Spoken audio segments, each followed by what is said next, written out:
pale light of the full moon filters through the branches of a dense, shadowy forest. A faint howl echoes in the distance, chilling and mournful, as if warning of the terrors that lurk in the darkness. Werewolves, creatures that are part man, part beast, have haunted the collective imagination of Europe for centuries. Their stories are woven into the very fabric of folklore, whispered around campfires, chronicled in ancient texts, and feared by generations. Tonight, we unravel the rich tapestry of werewolf lore across Europe, uncovering the myths, the truth, and the terror that lies at their core. The origins of the werewolf legend trace back thousands of years, where the boundaries between myth and reality were often blurred. Ancient Greece offers one of the earliest tales in the story of Lycaon, a king who dared to test the gods. It is said that Lycaon, driven by arrogance, prepared a grotesque feast for Zeus, offering him a meal made from human flesh. Enraged by this act of blasphemy, Zeus cursed Lycaon, transforming him into a wolf, a creature cast out from human society and condemned to roam the wilderness. This tale of punishment and transformation laid the foundation for the idea that humans could cross the line into the animalistic under certain conditions, especially under divine wrath. As the Roman Empire expanded across Europe, these stories of shapeshifters spread, merging with local traditions and fears. In Scandinavian folklore, werewolves were known as Werewolf. Unlike their Greek counterpart, these creatures were often seen as cursed warriors, men who had angered the gods and were condemned to wander the earth as beasts. These werewolves were not merely savage but tragic figures, burdened by the weight of their curse. Their stories reflect a deep connection with nature and the belief in the thin veil between man and beast. In Germany, the werewolf emerged as a symbol of terror, often associated with witchcraft and the devil. Tales of wolves serving as witches, familiars, or of men making pacts with the devil to gain the ability to transform were widespread.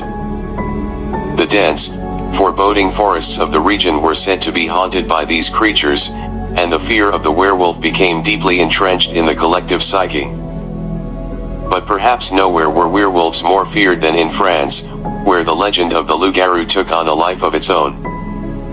During the 16th and 17th centuries, Europe was in the grip of witch trials and mass hysteria. In France, the fear of werewolves ran parallel to the fear of witches. The countryside was rife with tales of beasts attacking livestock and even people, and it wasn't uncommon for individuals to be accused of being werewolves. These accusations were often fueled by superstition, fear of the unknown, and the need to find scapegoats for unexplainable tragedies. Many of those accused were tortured and executed, their confessions extracted through unimaginable means. The church played a significant role in shaping the narrative of the werewolf. As Christianity spread across Europe, it sought to demonize pagan traditions, painting them as dangerous and sinful. The idea of a man transforming into a beast was seen as an affront to God's design, a corruption of the natural order. Werewolves became symbols of sin, greed, and the devil's influence, and stories of men selling their souls in exchange for power proliferated. These tales were cautionary, warning against straying from the righteous path and dabbling in forbidden practices. But not all werewolf stories are purely the stuff of legend. Some have roots in real events and conditions.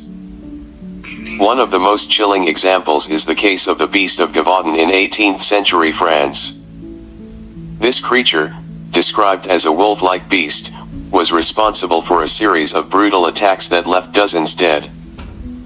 While it was never conclusively identified, the beast became synonymous with the fear of werewolves. There are also medical conditions that may have contributed to werewolf myths. Clinical lycanthropy, a rare psychological disorder, causes individuals to believe they can transform into animals, often wolves. Another condition, hypertrichosis, results in excessive hair growth and may have led people to believe they were encountering wolf men. These real-life phenomena, combined with the superstitions of the time, blurred the line between reality and myth. In the modern era, werewolves have shifted from objects of fear to cultural icons. From classic horror films like The Wolfman to modern depictions in books and TV series, werewolves continue to capture our imagination. They embody the struggle between our civilized selves and our primal instincts, a reflection of the duality that exists within us all. Despite their fictionalized portrayal, the roots of the werewolf legend remain deeply tied to the cultural and historical fabric of Europe. Even today, in remote parts of Europe, whispers of wolfmen persist. Local legends, passed down through generations, tell of creatures that stalk the night, their howls echoing across the land. While skeptics dismiss these stories as folklore, they serve as a reminder of our ancestors' fears and the mysteries that still linger in the natural world. So the next time you hear a wolf howl under the light of the full moon, remember the stories. Remember the curses, the trials, and the terror that shaped these legends. Werewolves may no longer haunt our forests, but they remain deeply embedded in our collective consciousness, a reminder of the thin line between man and beast. Thank you for joining me on this journey through werewolf lore. If you enjoyed this video, be sure to like, share, and subscribe to our channel. And tell us in the comments, do you believe in the legend of the werewolf? Or are they simply a reflection of our deepest fears? Until next time, stay curious and beware the full moon.